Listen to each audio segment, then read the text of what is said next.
Hello, people and others. Welcome to Werewolf the podcast, and I hope you're in a howling good mood. Today, your challenge is, if you want to accept it, is to find how many Bruce Lee quotes we've stuffed in this thing. Share us, follow us, and go to the description for more information. Thanks for listening, and good luck. Brave man sent today. Yes, we're on our way to fight the mighty worm of Patagoon.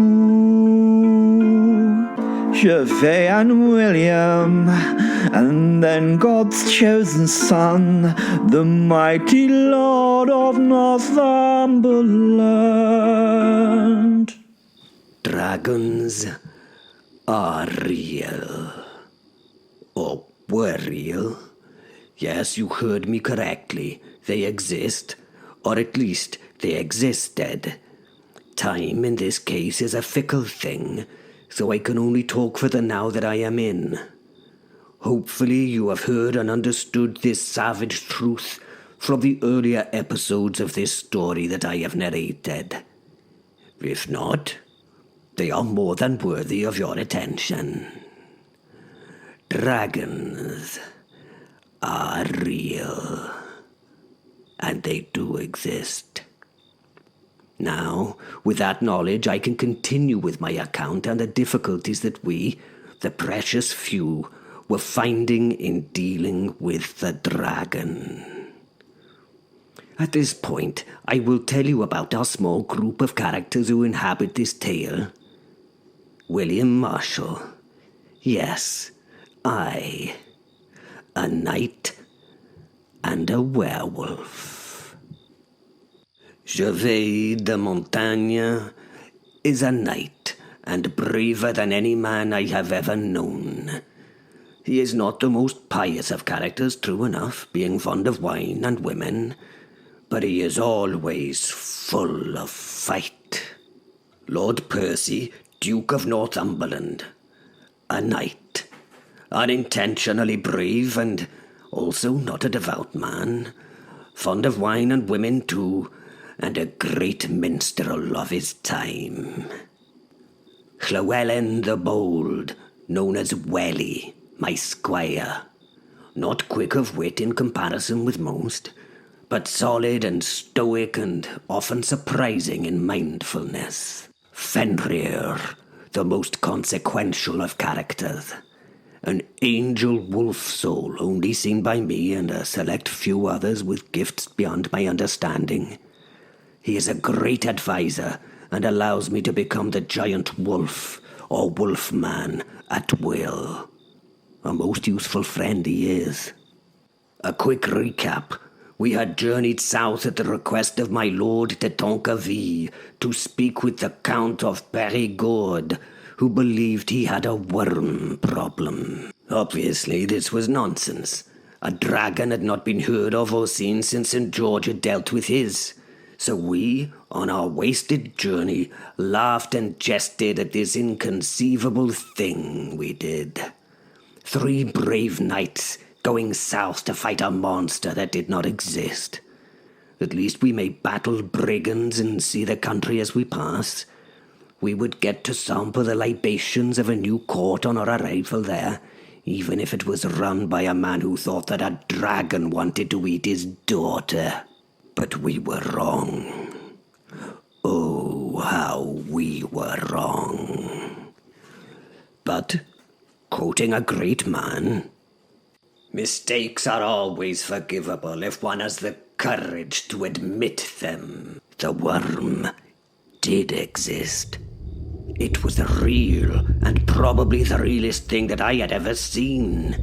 It was a giant, a creature as long as a boat in the sea and winged to fly, with 4 legs ending in rending claws, and a maw full of tooth-filled jaws. It is not a worthy description of such a beast, but most of you know of these beasts when I speak of them, so, in your mind's eye, it must be a worthy description of what I am trying to describe. We had initially tried a plan to catch it like a fisherman does. Bait was a bull. Hook, an anchor, and line was a chain. It had worked. To a point. It had taken the bait without us seeing it. Then, swallowing the bull, it chased my brave friends as they ran away. I know, it doesn't sound brave to run, but the fact that they could even move under that level of fear was bravery at its most obvious, you must believe me. The hook had stuck sure in the gut of the dragon. We had it caught. No, we had only angered the beast with our action. It turned on me and meant me violence. In an act of total madness, I threw myself at the beast's head, sword drawn, and I had stabbed the steel point of my weapon directly between its eyes. A killing blow, by God, given by the use of all my force and all the force gifted by my wolf soul, the angels, and that God himself could bestow. This dragon was surely done. But no, not done. This dragon was enraged. Well, possibly enraged. If not that, then perhaps I had at least annoyed it with my attack. Annoyed that I had chipped one of its beautiful scales and had the audacity to attempt to wound it. As somewhat of an anticlimax, it had vomited the baited hook and left for its home in disgust. Oh, how Lucifer and her minions must have laughed at this. And at us.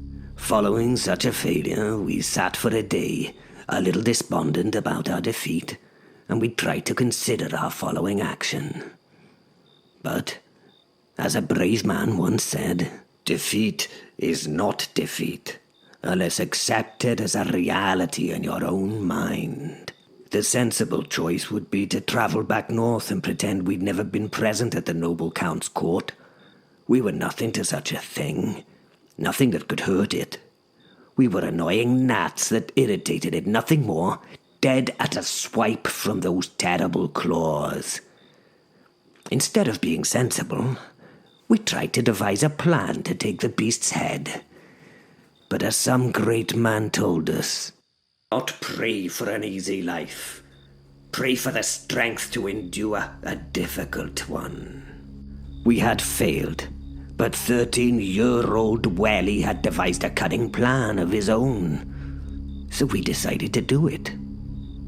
A wise man once said, if you spend too much time thinking about a thing, you'll never get it done.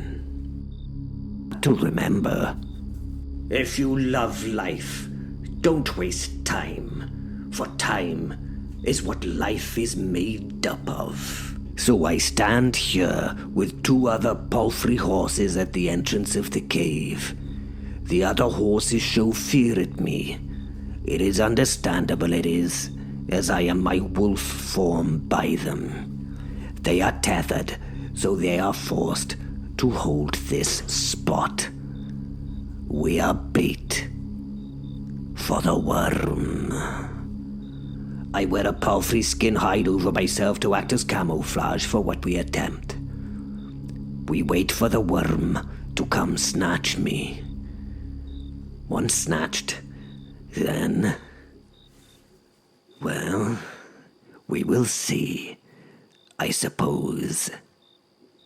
The key to immortality is first living a life worth remembering. It had seemed quite a simple and straightforward act for St. George. He had given the sign of the cross and charged his worm with his lance and injured it. The next victim of his worm was a princess. He had taken her girdle and tethered the beast with it. This girdle made the creature meek, and it could be led anywhere without a fight. On taking the animal to the city of Selene, the populace became terrified, so George offered to kill the monster on the price of the 15,000 non-believers being baptized there under Christ. Unfortunately, we did not have any non-believers to help us, but we believed that God was on our side because we thought this seemed like the sort of work he would appreciate. We could have done with some more detail in George's story and the Count's daughter's girdle, For example, where had the lance taken the worm? As far as we could see, the worm's body was mightily armoured against any injury. A spear or lance ridden at full pace would have been turned by that wall of impenetrable scales. Also, having met the daughter of the Count, and even the fact that she was a robust child, well fed and watered, her girdle would certainly not have been large enough for this behemoth's neck. These foolish follies were my thoughts, as the horses around me suddenly became disturbed at something. Panic grew in them, and they dragged their ties and struggled with their hobbles. A great shadow covered the moon, and the beast beside me was gone. A blast of red rain came with the crash of jaws. The squeal of the taken horse was cut short, and a fountain of blood gouted into the night. Within a moment, the other horse was gone. Just gone. Nothing remained of it. And then my world went dark. It is I, Lord Percy, Duke of Northumberland. I, Lord Percy, Duke of Northumberland, noble of birth, bane of fathers and husbands of the court, strong of calf and keen of sight, was on the third watch at the mouth of the beast's lair. Of course, I took this last stint in the early hours when the fright is most felt in the hearts of mere men. It takes a mighty man such as I, Lord Percy, Duke of Northumberland, to take this watch, as I know no fear, and as I like to say, real living is living for others. Such a devout man I am. I, Lord Percy, Duke of Northumberland, wished to come to blows with the mighty worm, which was taking the daughters of the noble classes in this land.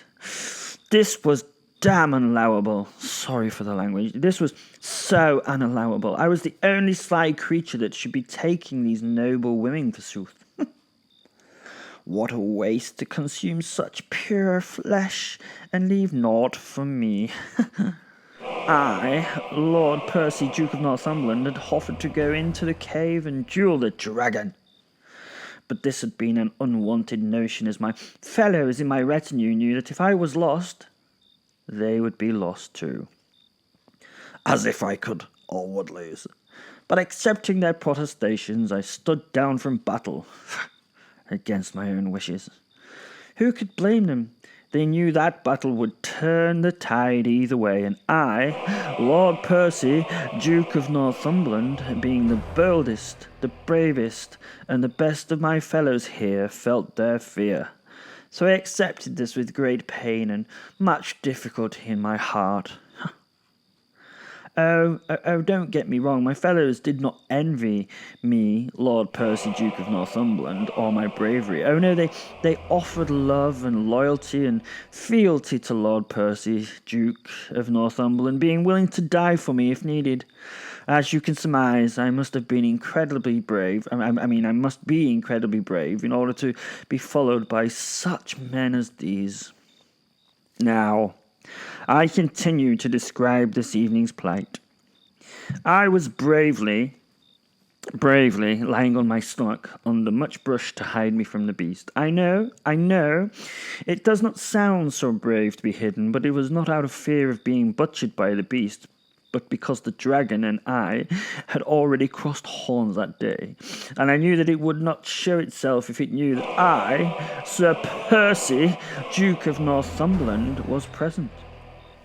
I had caused it fear to show itself, so I bravely hid like the hunter in the hide for our sakes, so that the thing would enter the field. As I watched, I woke. I wasn't asleep. I became keenly aware of the palfrey horses whinnying in distress.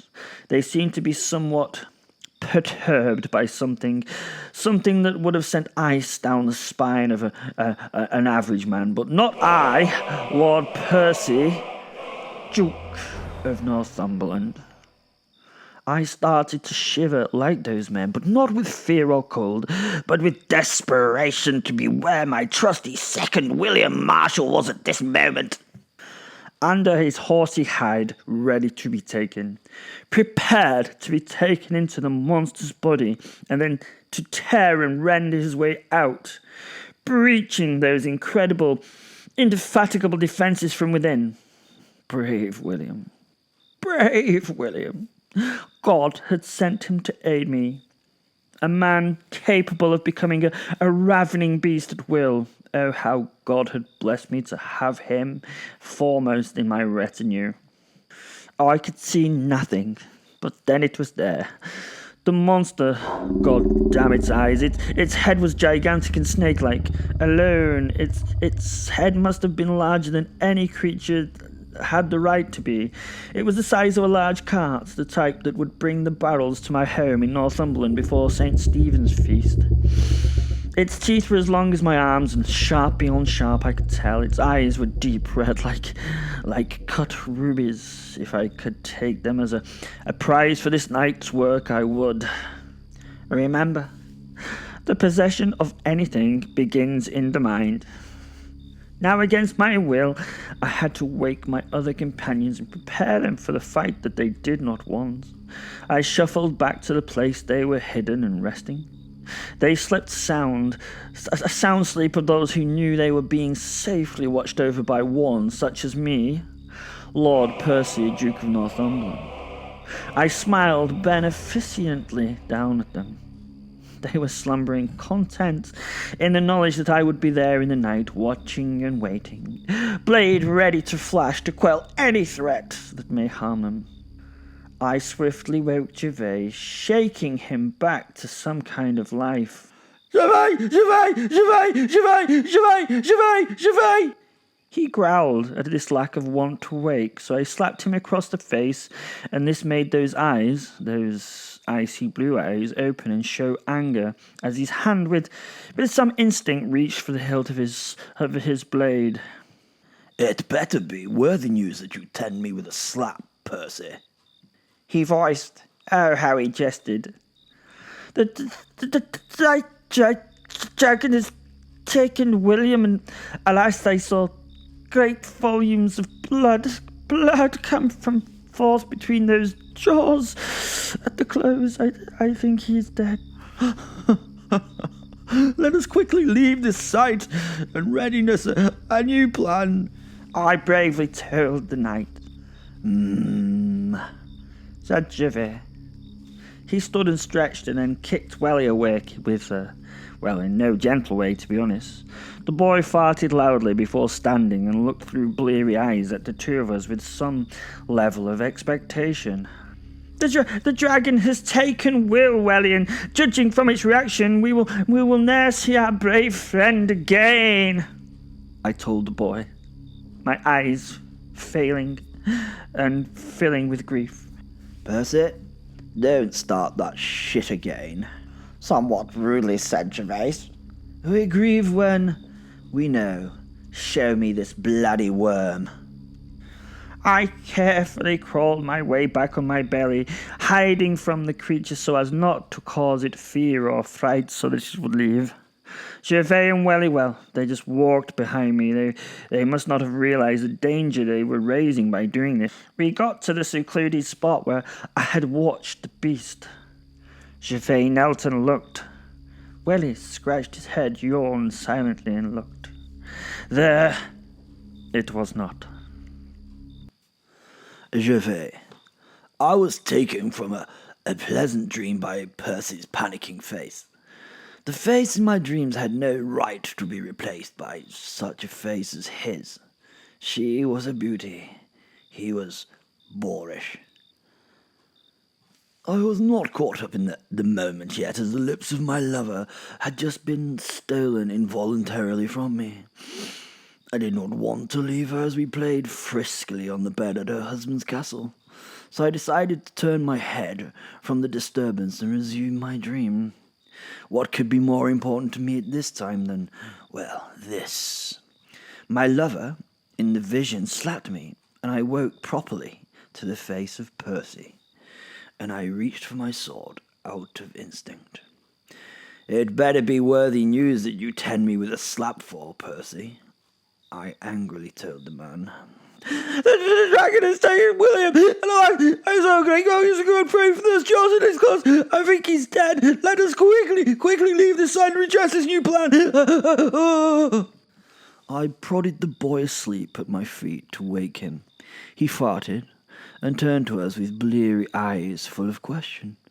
Fresh drool ran down his cheek. It was not a pretty sight for anyone.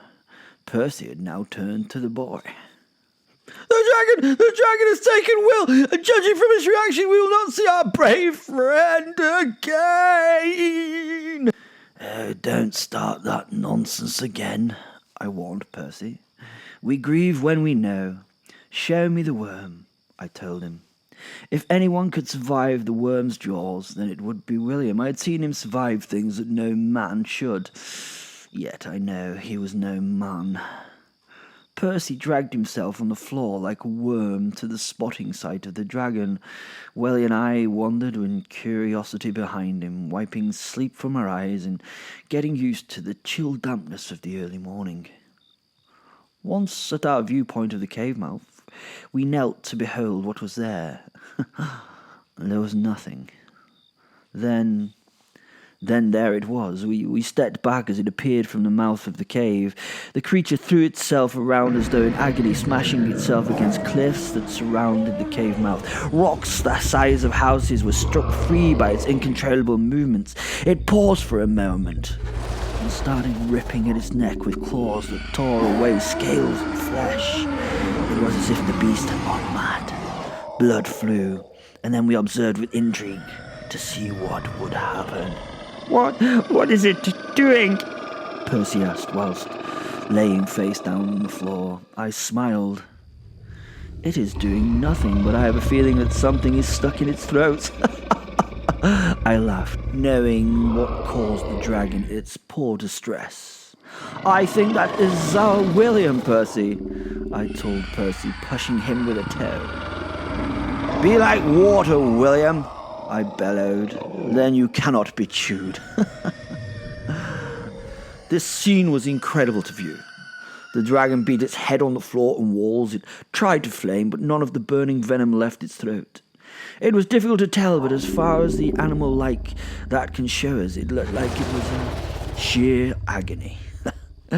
This was good. But I did start to feel a little empathy for the animal's pain. It was distressed and in somewhat of a panic.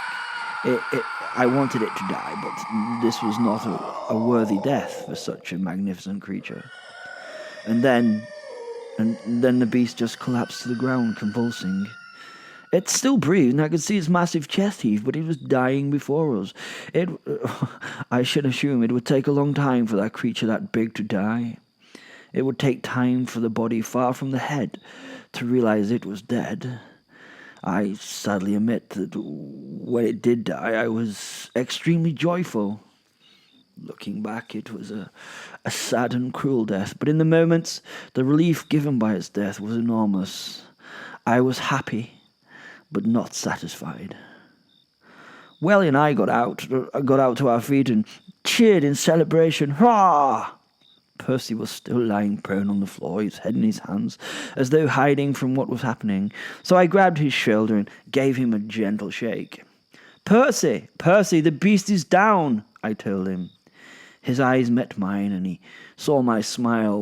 With the small amount of grace he still had, he managed to get to his feet and cheered. Hurrah! Time had passed. The monster's ribs had stopped moving. It was dead.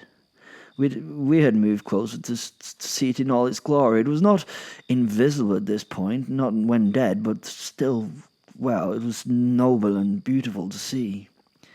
We waited. We waited for Will to appear, because he would, safe and sound from the body as we knew he would. He had to, but naught happened. I started to get a somewhat worried and somewhat anxious for him. This was not how it was supposed to go. It wasn't how it was supposed to end. William was supposed to step from the corpse and join us in celebration of the beast's death. Eventually, it had been too long, and I shouted for Welly to come with me to the jaws of the beast. This was where our friend went in. If we could open these jaws, then could we get him out? The creature was still, but still warm. We were sure it was dead, but being able to see those red eyes was frightening. They were not normal eyes as such, and they held no life or death. Normally, eyes tell you if something is dead. These red ones held no clue. I reached with great care for the fetid jaws. The stench was acrid. Bits of rotting material were trapped between those teeth. I saw a helmet of some past knight, with the knight's, his head still trapped in the container. I tried to prise those prison-like jaws open. They were far too heavy for a mere man. I stood on the lower jaw and got a good grip on the upper jaw and tried again with all my might to open them. They did not move. I took my blade and started to hack at the thing's neck to try and remove that gigantic serpentine neck, somewhat like St. George had done himself. After 10 of my mightiest strikes, I had only scratched those thickened scales, and I had to sit down exhausted in my efforts and in a quandary mentally. Then I heard it. The ripping of flesh muffled, but there, slowly, the flesh of the neck started to pulse as something fought to escape. I restarted my slicing at this point. Whatever was trying to get out, I would help in the hope that it was my friend. The flesh tore, and another beast-style head showed itself, that of the werewolf, as it ripped the skin and stepped from the fleshy portal that it had created. The products of the dragon's gut matted and fouled its fur. It struggled, so Welly and I leapt to its aid, trying to widen the hole and make way for its wolfen form. Eventually, the werewolf fell from the rent we created and lay on the floor, desperate for breath. It was covered in the ooze of the beast, the saliva, and, must say, worse.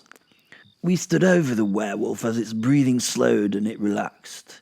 It rolled to its back and slowly started to retake its human form.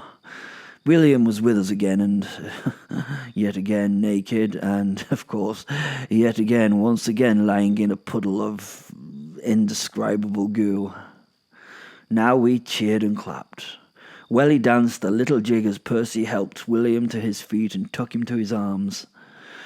I knew we'd manage to get you out of there, William. Just a little bit of help you required, he told the man. Thanks, Percy. I have to admit a minor annoyance at the taking of the glory from Percy, but I will let it be as usual. We had much to celebrate. William, I called. The man turned to me, a smile across his features as he opened his arms to give me a congratulatory hug. Welly's eyes flashed from William to then something else, the features on his face changing from joy to terror. I had not noticed it. The worm moved with sudden and unbelievable speed. It took William by the left arm and shoulder, lifting him into the air and worrying him like a terrier on a rat. William's body was wrenched and then thrown to a distance from the monster to the left. His limb was still in the beast's mouth. As William's body disappeared into the bush, the dragon froze. It gazed at us and fell with a thump. Silence and stillness as we all stared at the beast. Was it now dead? At first, none of us dared check. We just stared. We'd gone from joy, and then the worst had happened. What do we do? We had won. What now? I turned, but could not see William. I did not want to see William. I had seen him literally torn into bits. He was.